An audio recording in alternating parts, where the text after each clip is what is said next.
Freak Nation, it's his first time joining the Freaks. Scott Borchetta here in the Freak Nation. And I said this before we went live. I'm surprised he hadn't jumped in on us or jumped in with us earlier, because any dude that runs a label that houses Ray Wiley freaking Hubbard is a friend of mine, Scott Borchetta.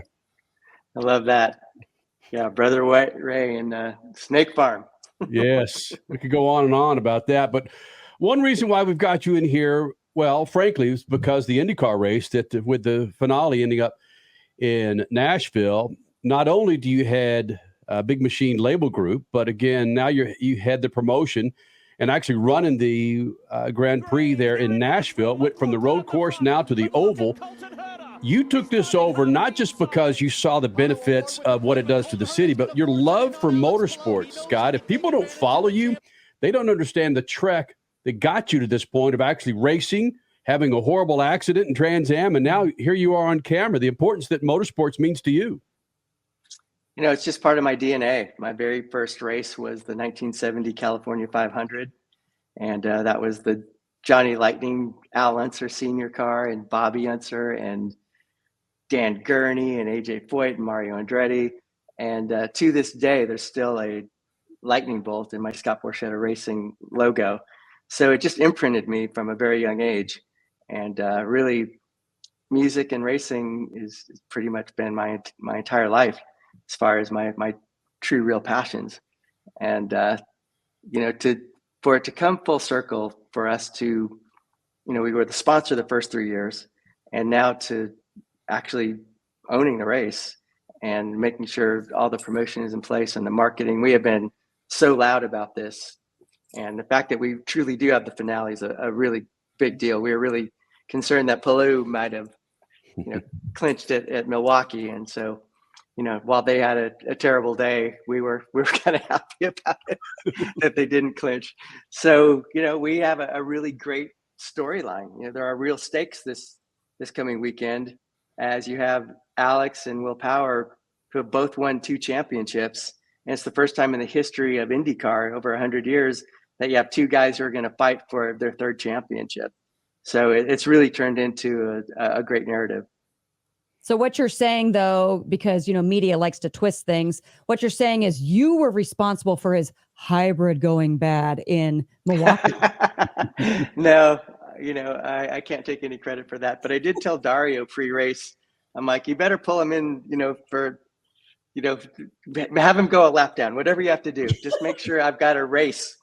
And he started laughing. Then we were texting right afterward. I'm like, I'm sorry if I cursed you, but I'm not sorry. Yeah, sorry, not sorry. Exactly. Yeah. Scott Borchetta joining us here in the Freak Nation. And Scott, one of the fascinating aspects of you owning this race is from Big Machine Label Group. It's a record label, but the bottom line is promotion and promoting your bands, promoting your artists, which frankly in some markets lack for motorsports. So you've already got that blueprint, that style on how to promote something and something successful. What kind of heat do you feel as a promoter to put butts in the seats for Nashville and the IndyCar series? Now more than ever. You know, it's as the sponsor, it wasn't my, you know, you want it to be great, but it wasn't my responsibility at the end of the day. And, you know, I've taken on a lot more than I should have with this thing. But it was a situation where, you know, as all of you know, the motorsports fraternity isn't one you just walk into and you're part of. You know, it takes years to earn respect and credibility. And had we not continued with the race, it was going to end badly. And I wasn't going to do that to Nashville, to IndyCar, or to the Big Machine brand. And so, you know, looking at the challenge of moving the race out to the super speedway, of filling that place, and making sure that we have a fantastic finale. We've spent every waking moment that I'm not doing the label stuff to make sure we're throwing everything at this, that we have great artists, great packages, great fan experience. And, you know, we're 100% ahead of where the actual grandstand seats were from last year. And there's not a club ticket to be had. I was just on the phone with Larry Foyt. He goes, hey man, I've got some of my Phoenix people and they're online. I'm like, Larry, there's nothing left as far as premium hospitality. So we're at an overflow situation with all of our suites, which is really great. And it's harder to sell $150 ticket than a $1,500 hospitality ticket. So we have not taken that lightly, and we are on the streets, man. We are everywhere, and it's really been fascinating and a reminder that everything you do in marketing is about the one-to-one connection, whether you're doing it in a digital way or person to person. And it's really been fun to sit down with people that really had no idea what was going on. You think you're being as loud as you possibly can be, and you think you have everything covered, and you go, oh, we didn't know. It's like, well, what didn't you know? It's like, well, you moved the race. And you're like, yes, we've moved the race. And the point is, you can never stop promoting. You can never stop marketing. You can never stop talking about the priorities and cutting through the noise. People go, well, why does Budweiser still advertise? Well, you don't stay the king of beers by just sitting in the throne and saying, oh, we're the king of beers. You just have to keep out there and keep in front of people. And, again, referencing my very first race, it's really critical to me to get young kids involved and let them see their first race. Because if we get them at the right age, it's the same as seeing your first concert. You never forget that first race. So there's a huge emphasis moving forward to make sure we're starting even at the elementary level, to make sure they see the awe of IndyCar and embracing in general. The bottom line is, when is your start date with IndyCar to take over the series? I'm just asking for a friend.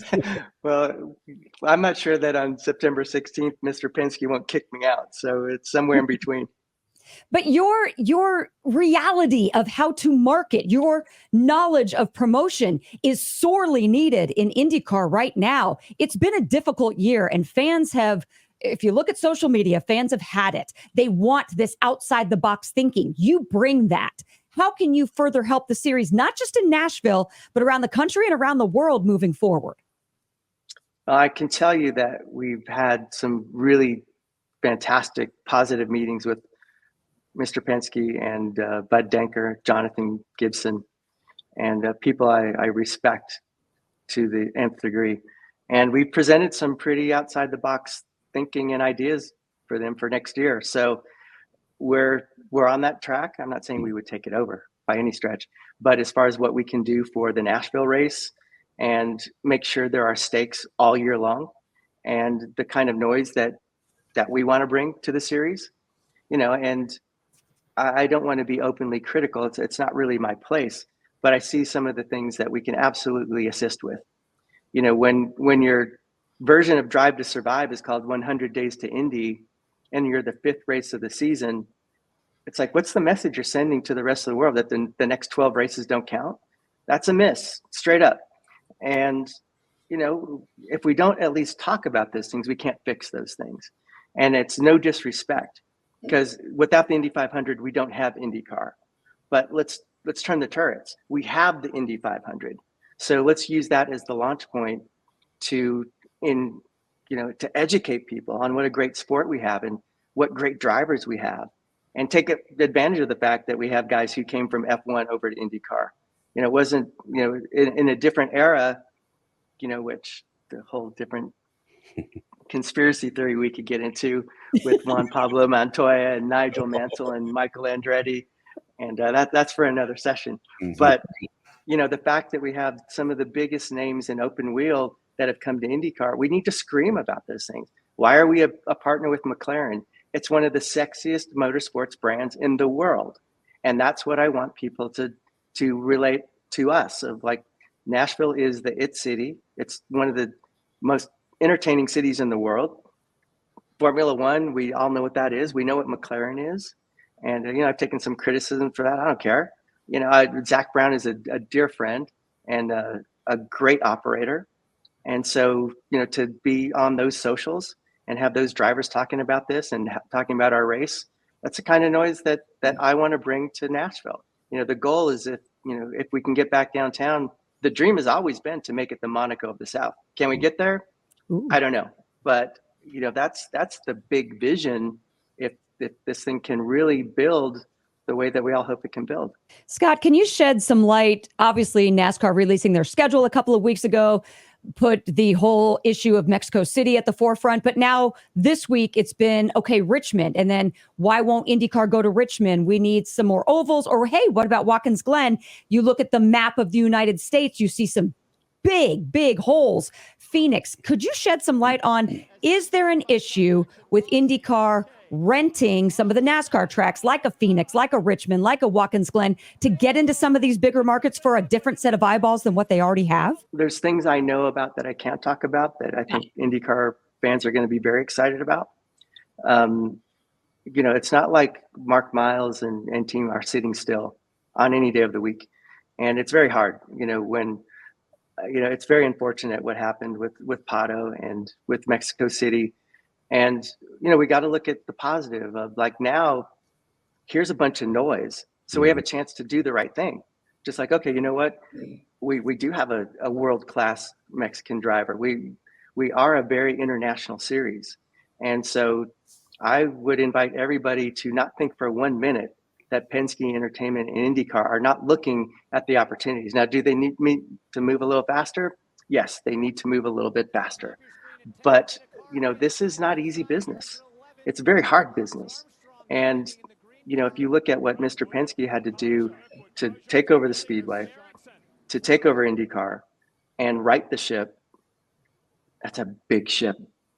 And it's very expensive. It's a very expensive sport. It's very expensive to put these races on. And so, you have to balance out, does it make sense to go to Richmond as far as a market size? I don't know, straight up. Are we going to be better off if we can get the level of promotion that we brought? We've got to market. We've got to market bigger, louder, prouder, make stars out of these drivers.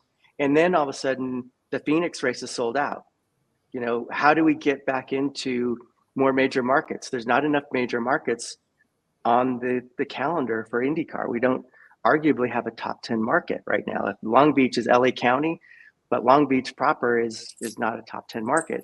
So, F1 has come in and kind of kicked our butt. They took Miami right out from underneath us, and they took Las Vegas right out from underneath us. So everybody knows this. I'm not saying anything that anybody doesn't know. If I'm defining it and underlining it and bolding it, maybe we can all come together. But we need, I'm not going to say anything that Michael Andretti or Chip Ganassi or Zach Brown hasn't said.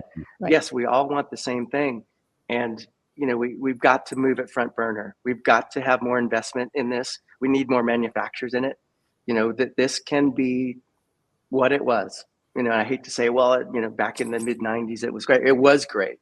When you had Alex Zanardi and Jimmy Vasser being turned into stars by Target, when you had all of these sponsors throwing down big media has changed. So we've got to understand what that change is. But that doesn't mean we stop investing or stop promoting it at a really high level. And those are really exciting conversations that are being had. And don't think for a minute they're not hearing them. They hear them. They love this sport, and you're going to see positive movement. Nobody wants this to fail. We're not doing all this to fail. We're doing this to try to figure out and take advantage of what has happened in motorsports. I mean, NASCAR is killing it. F1 is killing it. You look at most of our crowds for IndyCar this year, we've done really well. Everybody thought Milwaukee was going to be a bust. It wasn't. The racing, everybody go, it's going to be follow the leader. It wasn't. The racing was fantastic. So we got to tell the good stories. It's easy to tell the bad stories. You got to tell the good stories too. Scott Borchetta, what's the breaking point between great racing on the track and empty seats in the grandstand? How do you make those two come together? It's consistency and education and exposure. We've got to go to them. They're not going to come to us. It's not you build it and they will come. They will not. You've got to go to them, invite them, bring them out, sample the product. It's like any other product. And nobody can be so proud to think, okay, we're just going to build it, show up, and they're going to show up. They're not going to show up. So we've got to go out into the hitters and show these people what a great sport we have. Colton Herta showed up at the Wilson County Fair for us. Okay. These guys are doing the work. Scott Dixon, Scott, how can I help you with the race? Oh, You know, it's so fun to walk through the paddock, and Marcus Erickson said, how can I help you? What can I post? You know, so everybody wants this, you know, and the relationship now that we've had with Pato and Alex working with McLaren this year, and Zach Brown's doing media with me next week. Okay. Everybody is putting their best foot forward to see this continue to be great. You know, when you have the biggest one-day sporting event in the world, nobody's taking that for granted. We don't want to lose that ever. That race never disappoints. The Indy 500 is like Christmas for me. It never disappoints. And we can continue to have that energy and make stars out of these guys. They are stars. So how do we look at making them bigger stars? I always say about my artists, every artist has an audience. We just don't know how big. Same for IndyCar. It has an audience. Let's not put a ceiling on it. I think the Fox thing is fantastic. What Eric Shanks and that team are going to do, you know, I've been telling this to IndyCar and NASCAR for years. I know every Sunday during football season at 12 o'clock, we're kicking off. In Central Time, noon, TV's on, we're kicking off. When I own a NASCAR Xfinity team and I can't find freaking qualifying, I'm like, where is it? Is it on USA? Is it on Peacock? Oh, where the hell is it? And I own a team. So it's way too hard to find. So great move for IndyCar next year. We're going to be on Fox Linear for every race. And I've worked with Fox when I was on American Idol. They're going to do a fantastic job with this. So a lot of excitement going into next year. And also too, with the finale, you know, forever, the IndyCar finale has been buried in the NFL season. For the first time in modern times, we're going to have the finale on Labor Day weekend with no NFL traffic. So we're going to turn that into Championship Sunday on an F1 level starting next year. And we don't have any real major sports to compete with. So there's a lot of positives right ahead of us. And I would encourage everybody to look at that. And if you love the sport, support the sport. I always say, you know, support those who support racing. And if we don't stay together on all this, it's easy. Are you, one of my many sayings, are you a shit scraper or a skyscraper? It's easy to be a shit scraper. Build a skyscraper. I'm so stealing that. Scott Borchetta, wow, some of the things you described there, do they describe your sellout expensive seats with the cheap seats being available? Are you promoting to an audience of wealthy as opposed to a broad audience of people, including the 10-year-olds and their parents who could maybe afford to buy a seat? You know, we've put a ton of attention on that. And, you know, it's very inexpensive to get into our fan zone. We have music all day, both days, Saturday and Sunday, and a great experience there. So we absolutely, you know, our lowest ticket price is $50. And again, I think that's more of an education thing. So what we have to be able to do is market to everybody, because this is inclusive. Is there parts of this that is exclusive? Of course there is. It doesn't matter what sporting event, what concert you go to, there's going to be that person that can afford to buy the suite, to buy the VIP package. Great. That's a small percentage of what we have to do. The big deal is making sure that we are building a fan base. And that's, I go back to getting kids when they're young of like, hey, this is really fun. And you need to be part of this. And I think you'll fall in love with it. So, and for years, I've been taking my, oh, go ahead. I'm sorry to cut you off, but in building a fan base, do you want to build a $1,500 fan base, a $150 fan base, or a $50 fan base? All of it. All of it. It's inclusive. Scott, I hate to be in disagree all you want. I'm just telling you what our goal is. I want everybody. Okay. I want all the warriors. You know, I want those grandstands full, and you can't have them full if you don't try to have an opportunity for everybody, regardless of what you can afford. So this is not Formula One. You know, I'm not going to try to sell a $600 ticket. You know, if you look at the challenges of Las Vegas last year, there were a lot of empty seats. The most bizarre timing schedule in the history of racing. I was there and it was weird. and it didn't work. Fortunately, the race was great, but I want that young person, because that young person that might not be able to afford it now becomes a little bit older person, upwardly mobile, starts to get money, starts to become wealthy. Hey, I grew up very poor. We were lower middle class Southern California, and been very fortunate. The point is, we want everybody, and I'll argue that to however far you want to argue it. I want everybody to love this sport. Would you consider, like, if let's say 3 days prior to the finale at Nashville, you're seeing some gaps in the grandstands, you're like, okay, maybe people aren't buying this $50 seat. Would you consider lowering it to like 25 or 30 to say, come on, guys, let's get in and see what we've got? We have a lot of, right now we're about 75% of we're a week out. And so we are on the streets. We have buy one, get one. We have general admission. We are making it as easy as possible for you to come and participate. Very cool. Let me jump in here. Scott Borchetta, Big Machine Label Group, Freak Nation, Sheryl Crow, Tim McGraw, Motley Crue, Brantley Gilbert, Riley Green, Ray Wiley Hubbard. Anytime I say Ray Wiley Hubbard, I'm just going to say it. All right, Scott, let's just get used to that. The diversity on this label is bananas, and I enjoy the hell out of it. And frankly, hearing Scott's frankness is refreshing to me. Scott and I've been in this business as long. It sounds like I've been in radio and records for 35 years, like you, Scott. And I enjoy you're saying things that CEOs wouldn't say 20 years ago, 15 years ago. You're frank about it. And frankly, I'd love to turn these cameras off, get some of your badass bourbon, and really go deep. But what you're saying is a lot of things that haven't been said before, and people in your position that should have been saying in IndyCar a long time ago. Do you feel that IndyCar is maybe using you as a spokesperson, or it's kind of like, let's let Scott do what he needs to do to help promote?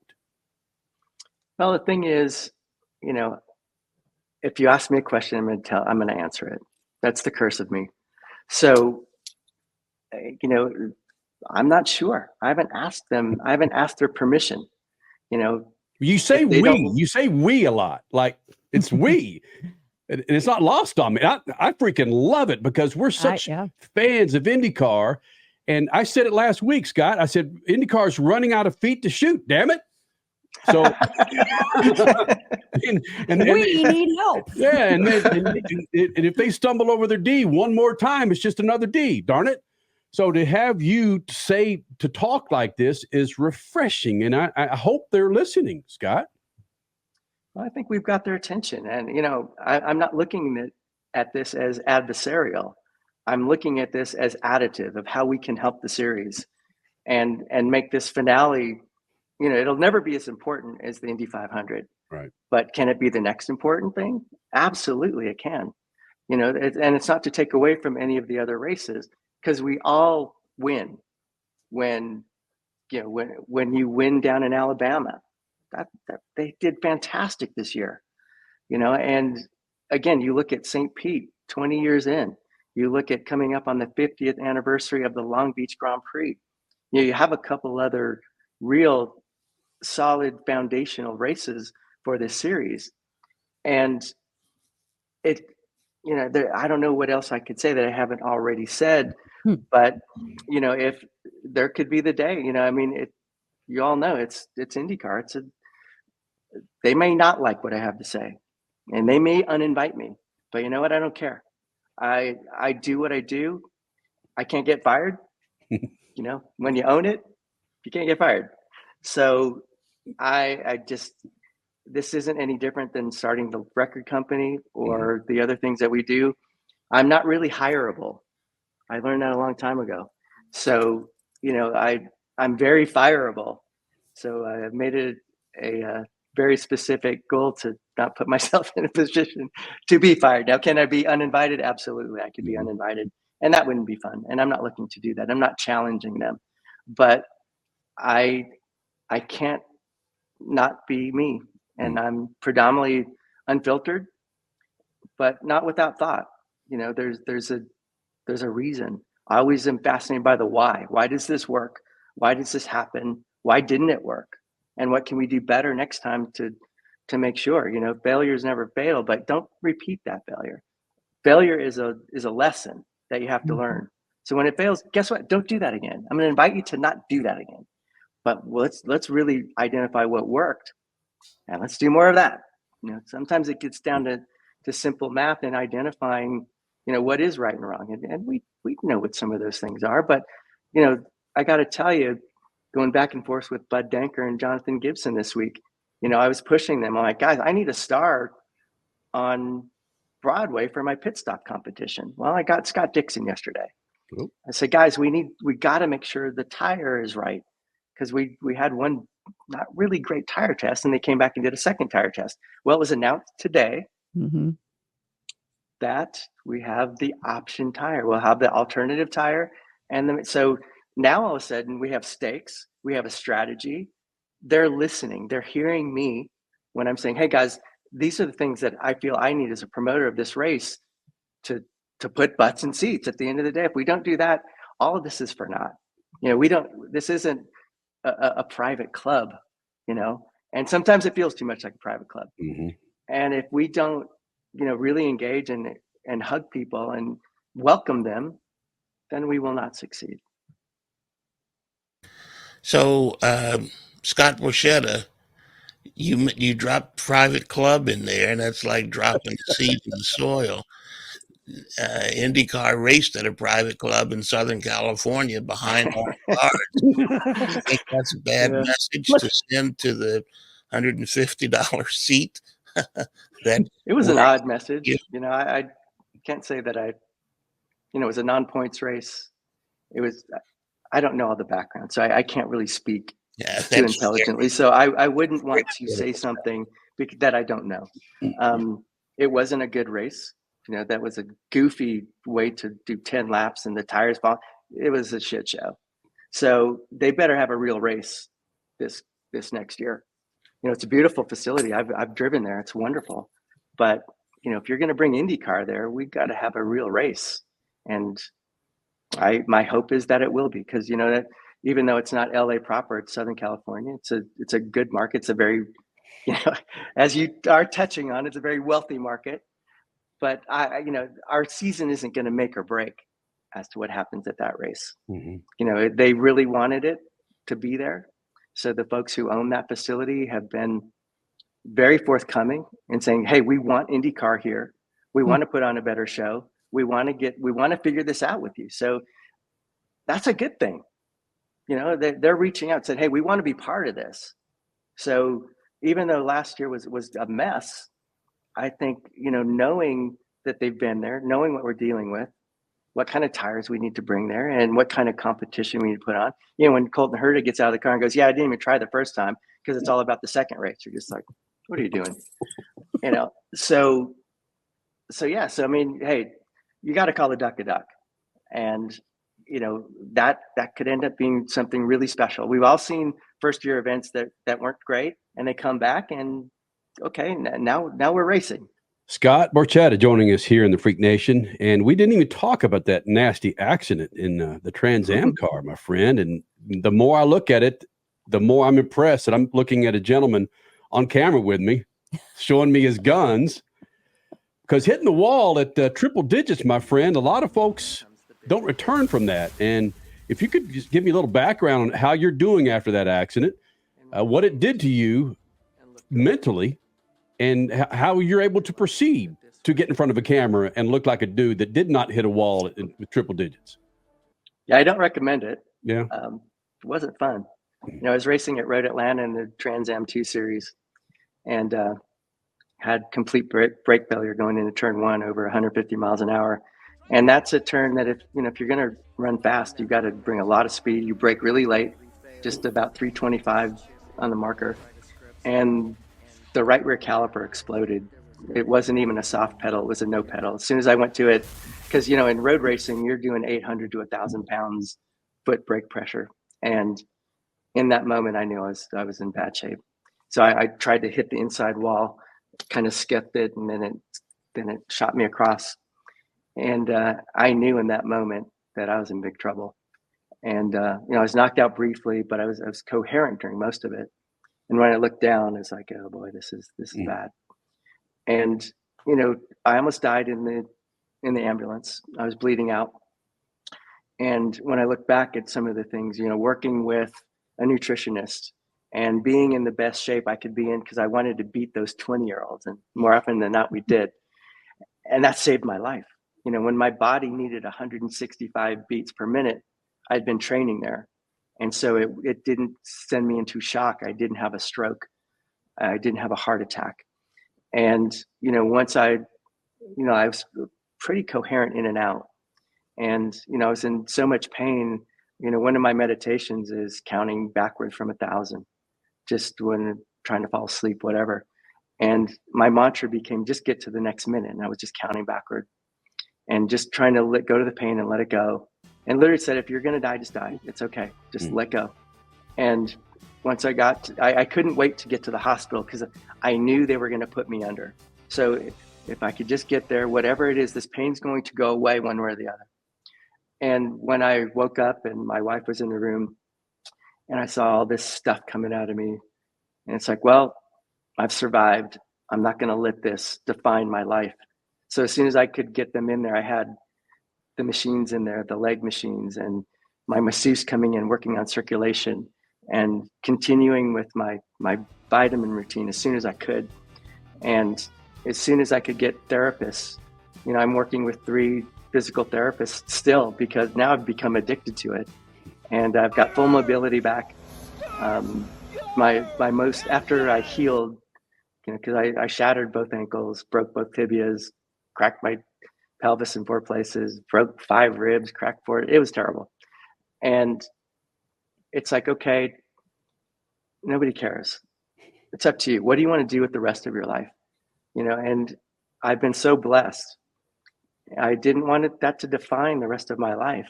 And so I put every waking moment when I'm not doing this crazy race in the label into recovery. And I'm as I mentioned, I'm full mobility, and I get x-rays on my ankles every 90 days. Freak Nation, can't say it enough. Scott Borchetta, this is a fantastic interview, man. I didn't expect this. Your story is inspiring. Holy smokes, man. And his message to motorsports promotion is very hopeful as well. Scott, thanks for doing this, buddy. Look forward to meeting you up close and personal next time, buddy. Well, thank you, and open invitation to attend the Big Machine Music City Grand Prix. At Lucas Oil, we take pride in creating problem-solving products to make your car care easier. We protect your vehicle and make it run longer so you can focus on the things that matter most. Lucas Oil, it works. Freak Nation, make your plans now to get yourself a new set of General tires. And if you buy 4 qualifying SUV or light truck tires, you'll get up to $100 back with a Visa prepaid card. Fall's here. Winter's coming. Wet weather. You want to make sure you're on a new set of General tires. For more information, check it out at GeneralTire.com. That's GeneralTire.com. General Tire, the official tire of SpeedFreaks for over 2 decades. Rev up your passion for speed. MAVTV Go is the ultimate streaming app for race fans. Enjoy exclusive racing, live events, groundbreaking originals, and a lot more. Anytime, anywhere, for free. Whether you're a diehard or just getting started, MAVTV Go has something for everyone. MAVTV Go, your global home of motorsports, now on the go. Download the app now. They say where there's smoke, there's fire, and the countdown to the championship is setting the track ablaze. This weekend, the NHRA Midwest Nationals at Worldwide Technology Raceway. Get your tickets at WWTRaceway.com.